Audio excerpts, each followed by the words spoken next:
Olá, você está no UnaCast e hoje eu tenho a honra de receber um amigo especial, um empreendedor nato, alguém cheio de inspirações, o Thiago Albino, CEO do iSog. Seja bem-vindo, meu amigo.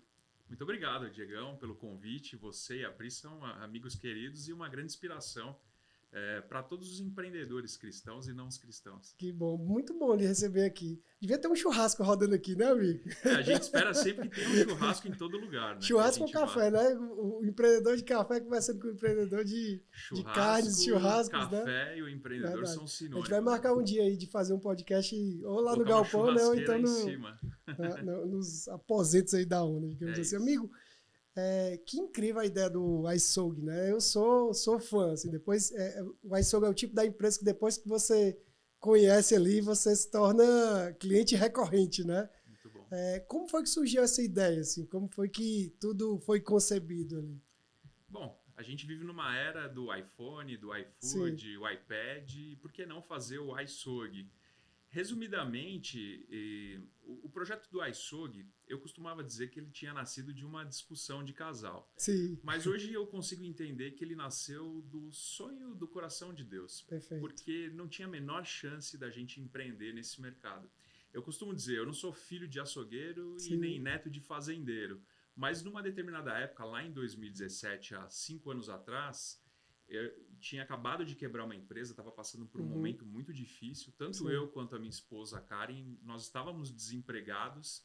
E era uma sexta-feira, eu me lembro como se fosse hoje, dia 6 de outubro de 2017, Uau. os dois desempregados.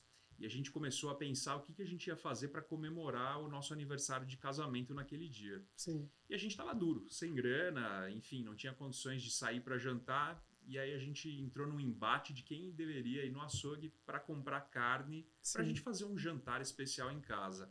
E aí eu sei que essa discussão deu um empate técnico e aí Aham. fomos os dois para o Perfeito. açougue. E no caminho do açougue, a Karen virou para mim, e eu trabalho há muitos anos com tecnologia, ela me fez uma provocação do tipo, pô, você desenvolve aplicativo para todo mundo, por que você não desenvolve um aplicativo para a gente não precisar ir no açougue? Perfeito. E eu confesso que para mim foi um grande estalo, né? E aí eu fui no trajeto pro açougue já pensando, de fato, poxa, acho que faz sentido. Hoje a gente tem delivery de tudo, mas em Uhum. 2017 não existia Sim, sim. nenhum delivery que fazia entrega de carnes. E aí quando a gente estava ali na fila, ela fazendo as compras, né, para casa, eu já estava ali olhando no Aham. registro BR qual domínio que eu Legal. ia comprar. Eu comprei na fila mesmo e quando a gente voltou para casa, a gente preparou o jantar. Enfim, ela foi dormir e eu virei uma madrugada trabalhando numa landing page. Comprou a ideia da ideia que ela deu, né? Exatamente. E como o conceito de uma startup é você Sim, testar as perfeito. ideias, eu montei uma página simples e coloquei lá, digite seu CEP, telefone e e-mail Uhum. que eu entrego carne em até 1 hora. Montei a página, entreguei assim, enviei em alguns grupos de WhatsApp, Facebook, Sim. Instagram. E para minha surpresa, no dia seguinte tinha mais de 200 pessoas Uau. cadastradas. Caramba, que E eu, confirmação, né? eu olhei para aquilo e falei, poxa, eu acho que existe uma dor a ser resolvida para essas pessoas. E aí eu comecei a interagir e, obviamente, as pessoas começaram a perguntar o preço das carnes. Eu não Uhum. tinha, porque eu não trabalhava com isso. Sim. Mas a minha primeira ideia foi ir num supermercado perto de casa. Aí eu fui, fotografei os produtos do balcão, Uhum. montei um Excel, coloquei ali um markup de 20% e comecei a Sim. responder às pessoas. E para minha surpresa, e a gente hoje consegue enxergar que foi realmente o favor de Deus, no Uhum. mesmo dia eu comecei a vender. Uau. E assim começou a história do iSog, vendendo primeiro para o consumidor final. Então eu ia até o mercado, comprava, voltava para casa, manipulava, chamava o motoboy, entregava e já se Sim. passaram 5 anos Que desde incrível. que essa história começou. Interessante, né? Que um grande projeto, né? Uma empresa que foi concebida diante de uma dor, né? Ali, de um Exato. momento desafiador que vocês estavam passando, né? Então, muitas vezes, quando você está ali naquele momento que você acha que as coisas não estão fluindo, é exatamente ali que uma grande ideia pode surgir, né? Exatamente. Acho que o importante de tudo isso, e para quem nos assiste também, é nunca desprezar pequenas Sim, ideias. perfeito. Né? Normalmente o empreendedor tem uma cabeça muito criativa, Sim. consegue ter muitas ideias. Eu costumo dizer, anota aí a ideia, bota num Aham. papelzinho, e mais importante do que anotar é tenta tirar do papel o mais Sim. rápido Sim. possível. Tiago, você disse que agiu rápido, né? Ali na mesma hora já estava Foi. buscando no resist.br, depois já fez ali uma landing page, já divulgou.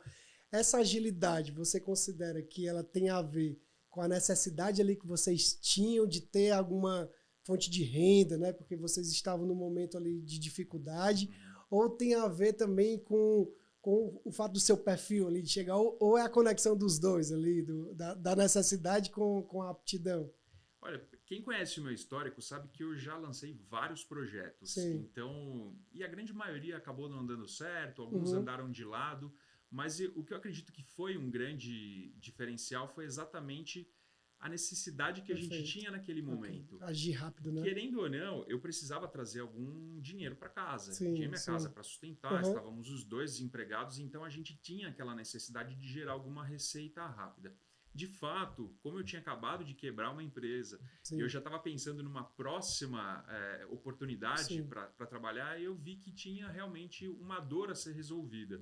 O mercado de carnes no Brasil é um mercado gigantesco. O Brasil é o segundo maior produtor de gado do mundo. A gente só perde para os Estados Unidos, sendo que os maiores frigoríficos americanos pertencem a brasileiros. Sim, perfeito. Então eu sabia que existia um mercado muito grande, existia uma dor das pessoas que ou não gostavam de ir no açougue ou não tinham tempo, enfim, para poder fazer as compras. E eu via que existia aí essa oportunidade para a gente, vamos dizer assim, quebrar um pouco o conceito tradicional de ir até a loja para trazer para um universo online. Somado a essa nossa dificuldade, essa questão de ser empreendedor e testar rápido as coisas, eu vejo que tudo convergiu para o sucesso da empresa. Legal. E eu acho interessante que a pegada do iSoG tem todo um lado criativo ali, né? De agilidade também, aquele movimento digital, né? A marca ela é uma marca humana, convidativa, né? Essa cultura do dinâmico ali, né? Do rápido. Eu diria que o iSoG também é uma marca carinhosa, né? Tem sempre uma frase ali criativa, né? Uns emotions também no meio do processo. Isso vem das suas experiências anteriores ali, da pegada startup que você vem desenvolvendo. Já a gente vai conversar sobre isso também.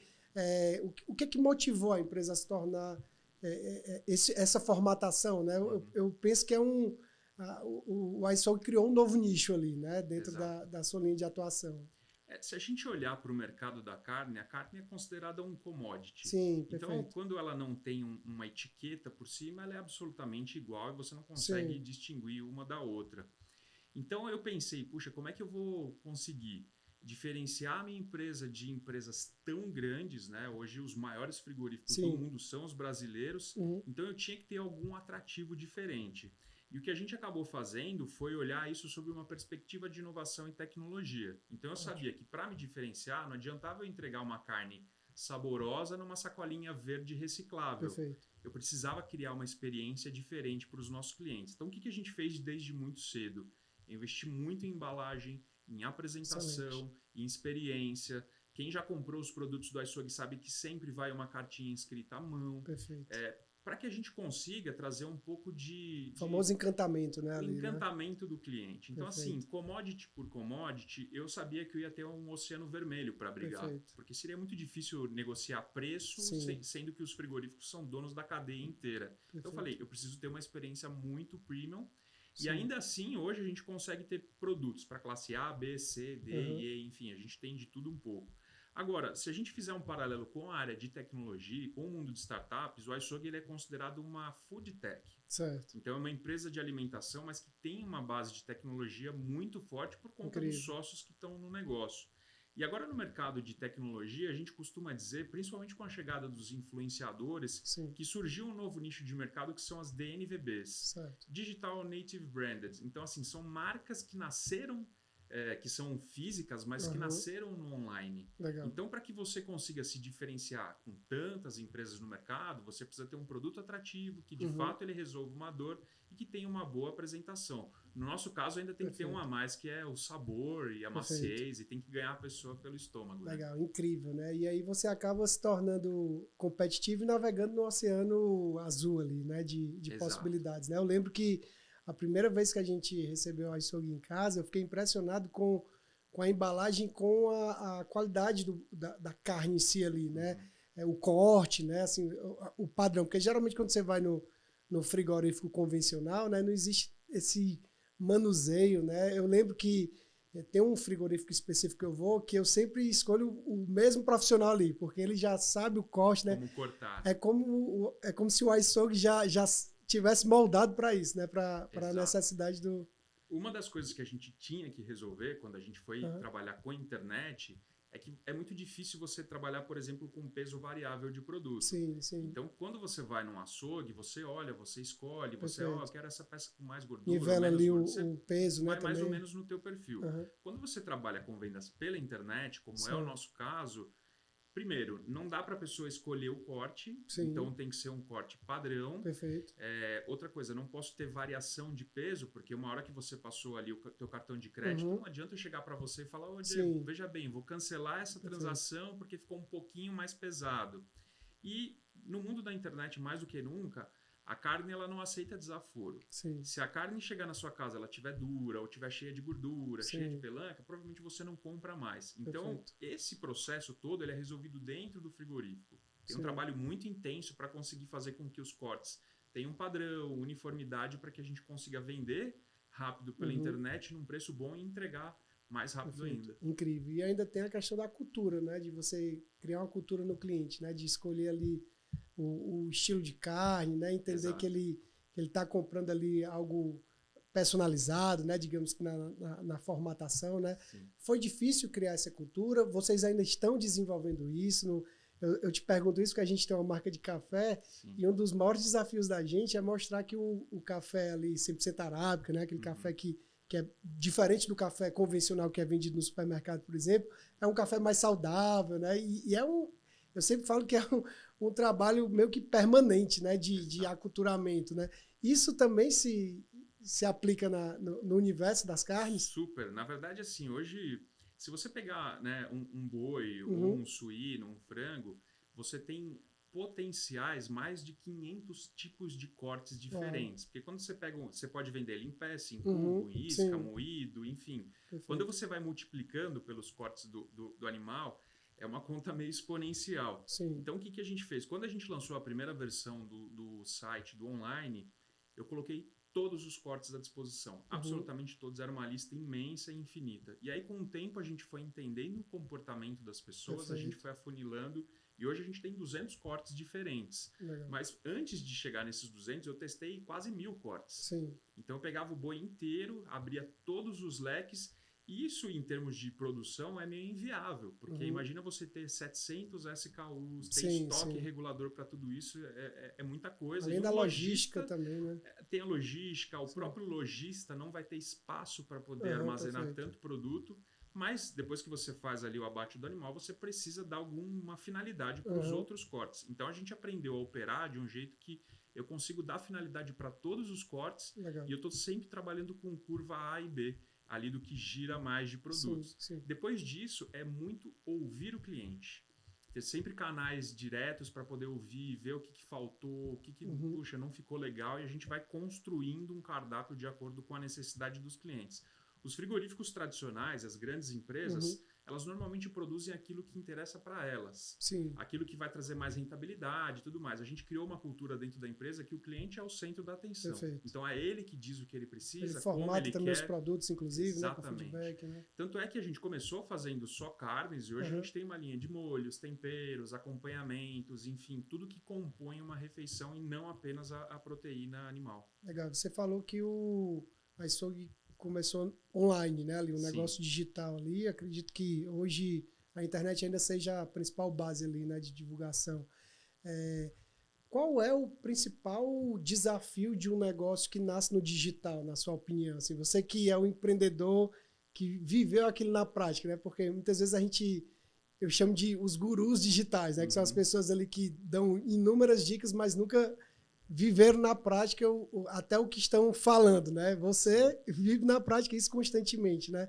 Qual seria um conselho que você daria para um empreendedor digital ou para alguém que está pensando ali em iniciar um negócio no online, vivendo na prática? Em termos práticos, o que a gente fez quando a gente começou a operação da venda?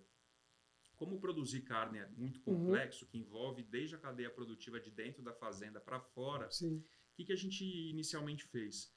Eu montei um e-commerce simples, vamos dizer assim, só que eu coloquei todos os cortes possíveis E a outra coisa que a gente fez que foi bem arrojada à época, eu coloquei o range de CEPs de entrega de 0001 até 999. Uau. Ou seja, qualquer pessoa do Brasil todo. inteiro poderia comprar. Aham. Detalhe, eu prometi entrega em até 2 horas. Nossa. Então a pessoa ela comprava e eu tinha 2 horas para poder resolver o problema que eu mesmo criei. Então ter que ligar num açougue próximo e ver, enfim. E esse apelo impactante dá muito certo na internet, né? Assim, gera aquele burburinho, né? E na verdade a gente foi entendendo ali quais eram as regiões onde tinham mais potencial. O Brasil tem mais de 5.000 municípios, então imagina a loucura de você fazer uma virada como essa. Mas a gente no primeiro momento viu que 90 cidades do Brasil seria o melhor caminho para a gente atender, e depois a gente até afunilou, deixou 3 capitais. Então, São Paulo, Rio de Janeiro, Belo Horizonte, a gente focou muito ali.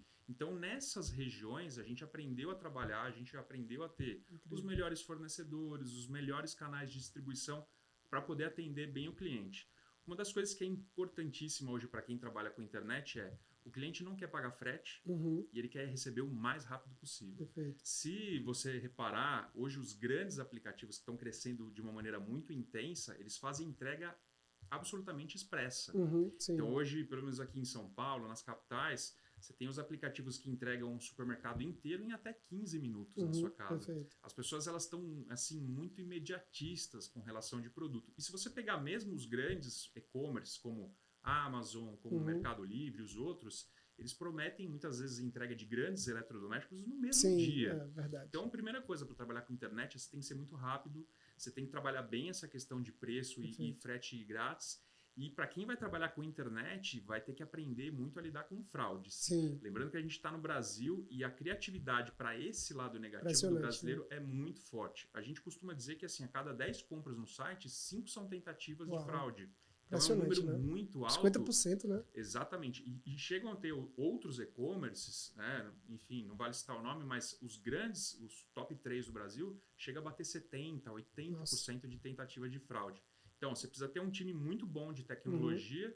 E hoje, para você chamar atenção na internet, você precisa ter um apelo muito forte de comunicação, encantamento, essa questão do gamification, do indique um amigo, ou posta aí marca a gente nas redes sociais que você vai ganhar um desconto. Então, tem várias estratégias que vão fazendo com que o teu e-commerce, a tua empresa vá tendo mais destaque no online. Existe muito os comentários de que você vai abrir um negócio digital, online, o custo é muito mais reduzido, né? Que você vai ter ali uma chance, né, de dar certo, uma competitividade grande, mas em compensação com um custo menor, custo mais reduzido, mas em contrapartida você tem um gasto de energia muito maior também, né, de estar gerindo todo aquele processo e o tráfego pago também, que é o principal aliado, né? Ou você vai ter bastante dinheiro para investir no tráfego pago no início, ou então você vai ter que construir uma comunidade muito forte, que vai ser a primeira grande evangelizadora do teu produto. Acho que essas coisas elas têm que caminhar em conjunto sempre. Ter sempre uma verba para poder fazer o tráfego pago, sem ele você não consegue escalar, e do outro lado encantar clientes para que eles sejam aí os porta-vozes da tua marca. Porque aí você não vai precisar investir tanto no novo cliente, né? Aquele cliente vai estar recomprando, vai estar falando bem para outros clientes, né? Então é uma venda quase que às vezes gratuita, né? Entre aspas. Que é o que a gente chama da propaganda de prestígio, né? Que alguém que já experimentou um produto, gostou, ele acaba trazendo ali os seus amigos, parentes, colegas de trabalho para consumir aquele produto também. Thiago, mudando um pouco aqui de assunto, você me falou que adentrou aí nesse mundo das startups, né, dos investimentos. Assim, eu quero te fazer uma pergunta que eu fiquei curioso quando você me falou sobre isso. Qual foi o projeto assim, mais incrível que você viabilizou ali dentro desse cenário? Teve algum projeto assim, que você olhou e falou assim, uau, né, eu vi esse projeto acontecer? Teve algum caso assim... Teve 2 projetos que são assim muito emblemáticos na minha vida. Eu, antes de empreender, eu trabalhei em banco, empresa de tecnologia, mas os últimos anos eu trabalhava com telecomunicações. Então eu sabia que o futuro era móvel, cada vez as pessoas mais ligadas no celular e muito menos físico. Então, à época, a primeira empresa que eu montei foi um portal de locação de telhados para as operadoras de telecom, que é a MyTower. Na verdade, é um site que existe até hoje, a gente tem uma base bem grande de imóveis, mas eu acredito que ele foi um projeto certo, só que na hora errada. Por quê? Quando eu lancei a plataforma, a gente sabia que tinha muito síndico e donos de imóveis que queriam alugar para as operadoras, mas não tinha um canal para conseguir falar com as operadoras e a gente foi esse canal. Só que o processo de expansão da telefonia ele começou lá atrás, em 2000, finalzinho dos anos 90. Então, assim, eu costumava dizer, se eu tivesse lançado esse projeto um pouco mais cedo, provavelmente ele teria sido um grande sucesso por conta dessa necessidade de expansão das operadoras. Então, esse foi um projeto que foi bastante interessante e me ensinou muita coisa, porque quando eu saí do banco, eu praticamente fui para me dedicar a esse projeto e um segundo projeto que eu tinha, que era um rastreador para pets. Não sei se você já viu, muitas vezes, colado num poste, procura-se, né, o cachorro ou o gato.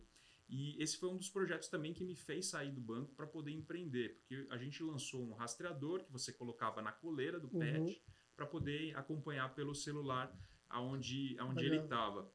Foram projetos incríveis, só que foram projetos desenvolvidos da minha cabeça e não de dores que a gente ouvia dos clientes. E apesar de, por exemplo, perder o pet é uma dor, a gente não teve uma preocupação de entender o quanto as pessoas estavam dispostas a pagar num dispositivo para poder rastrear.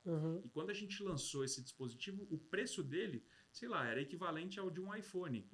Então, não é que a pessoa não valorizasse isso para colocar no pet, mas ele inviabilizou transformar isso na num balança projeto ali, de escala. Vou ter mais cuidado, né? E talvez eu não vou fazer melhor esse eu deixar ele com uma coleira em casa e ficar próximo do que, de fato, fazer esse investimento. Então, foram dois projetos assim que me ensinaram muito e que me trouxeram insights incríveis para, quando eu montei o iSog, não cometer os mesmos erros. É legal que você vai aprendendo ali, né? Com as dificuldades, né? Com o que surgiu ali no momento. A gente está caminhando para o fim, eu queria te fazer duas perguntas, tá? A primeira, na realidade, é uma dica. Qual a dica que você daria, né? Querendo ou não, é uma pergunta, para quem deseja abrir uma startup? Assim, poxa, estou pensando em abrir uma startup, quais seriam os conselhos que você daria? Olha, acho que são dois assim principais. Primeiro, tenha certeza de que você está criando uma solução que resolve uma dor. Isso é um mantra no mundo das startups. Qual a dor a tua empresa resolve? Por quê? Não adianta você focar em ter um produto muito bonito, muito moderno, que as pessoas realmente não precisam dele no dia a dia. Acho que uma das coisas que você tem que fazer com os teus clientes antes de validar uma ideia não é perguntar se eles comprariam o teu produto, mas perguntar qual é a dor que eles sentem no dia a dia. Provavelmente você vai descobrir que aquilo que você está criando talvez não seja uma prioridade para a maioria. E até se tem alguém resolvendo aquela dor, né? Porque se ele tem a dor, mas já tem alguém... Esse é um primeiro ponto, ter certeza do mercado, se ele é grande o suficiente e se de fato ele resolve uma dor. E o segundo, que eu demorei muito para entender, você precisa estar capitalizado para poder empreender. Perfeito, ótimo. É muito comum as pessoas elas pedirem demissão do emprego ou largarem tudo para empreender achando que vai ser rápido, quando na verdade isso é um dado estatístico, a cada 100 empresas, cerca de 90 quebram. No Brasil. Até usando a rescisão, né? Tudo que tem ali, né? Pega todo o dinheiro da rescisão, muitas vezes até vende um imóvel, vende um veículo para empreender. Só que empreender, principalmente no Brasil e no mundo também, isso não é diferente em países super desenvolvidos, você precisa ter uma reserva. Eu costumo dizer o seguinte, tem uma reserva de pelo menos 2 anos se você quiser empreender. Porque a chance de você quebrar, ela é grande e aí a pressão de fazer o teu negócio dar certo por conta das tuas contas que não param de chegar, elas fazem com que você tenha muitas vezes decisões e atitudes precipitadas que vão fazer com que o teu negócio ainda quebre mais rápido. Perfeito. Incrível, incrível, fantástico. A última pergunta, amigo. Eu sei que você acredita que tudo que você tem aí foi por intermédio de Deus, né? Você tem uma fé linda, assim como eu também tenho. E eu sei que Deus está aqui e eu queria que você fizesse agora uma reflexão, imaginando que essa câmera aqui é Deus, tá? O que você falaria para ele no sentido da gratidão, né? Porque eu sei que você tem essa consciência que se você está aqui hoje foi porque Deus foi misericordioso e viabilizou, né, o seu caminhar. Mas imagina que você está conversando com Deus no sentido da gratidão e no sentido do empreendedorismo. Assim, o que você pediria para Deus para o seu futuro? Muito bom. Acho que se eu estivesse falando com Deus mais do que a gente já costuma falar, né, papai? é que para que todos aqueles que nos assistem, eles pensem, por exemplo, como o que aconteceu com a história de José. José era um filho mimado, era um playboyzinho da época que tinha a túnica mais bonita ali no meio dos seus irmãos. E ele foi tão arrogante, ele acreditou tanto que ele era o cara mais incrível que ele foi vendido como um escravo, né, no Egito. E José, ele teve que passar por coisas que muitas vezes a gente passa e não consegue entender. Em que sentido? A gente tem que passar muitas vezes na vida por um aprendizado, a gente tem que passar por situações difíceis para poder valorizar as pequenas coisas que a gente tem. José, ele aprendeu tanto, ele foi escravo, né? Depois ele foi um administrador, depois ele aprendeu a interpretar sonhos e no fim ele acabou ajudando a família, aqueles justamente que o venderam como escravo, para poder ajudar toda uma nação. O empreendedor, ele precisa ter Deus no centro do teu negócio. Olha, independente da religião que você segue, independente da tua fé, pode ter certeza que quando você coloca Deus acima dos teus negócios, quando você segue princípios, quando você busca essa comunhão e muito mais, essa visão de ajudar o próximo, não tem como as coisas darem errada. Então, o meu pedido para o Papai do Céu é que ele ajude outros empreendedores a conseguir passar pelas dificuldades, passar por esses tempos difíceis e ter certeza que no final, ali daquele túnel escuro, vai ter sim uma terra de bonança, de fartura e de prosperidade. Eu acredito muito no empreendedorismo, eu acredito muito que as nossas empresas, elas são um instrumento para poder ajudar outras pessoas a crescer, a se desenvolver e como a gente costuma dizer no iSogue, a nossa missão lá é unir, alimentar e abençoar vidas. Se a tua empresa no final tiver uma missão de abençoar vidas, tudo que você fizer vai ser bem sucedido. Incrível, lindo, fantástico. Meu amigo, muito obrigado. Eu tive a honra de entrevistar o Thiago Albino, CEO do iSogue, essa empresa maravilhosa. Se você ainda não conhece, dá um Google aí, você vai ver a quantidade de produtos fantásticos que eles comercializam, né? E com certeza você vai ter uma surpresa quando chegar na sua casa. Thiago, obrigado por estar aqui no nosso podcast. Volte sempre, as portas estão abertas, tá? Obrigado você pelo convite. Eu espero o nosso próximo churrasco. Perfeito.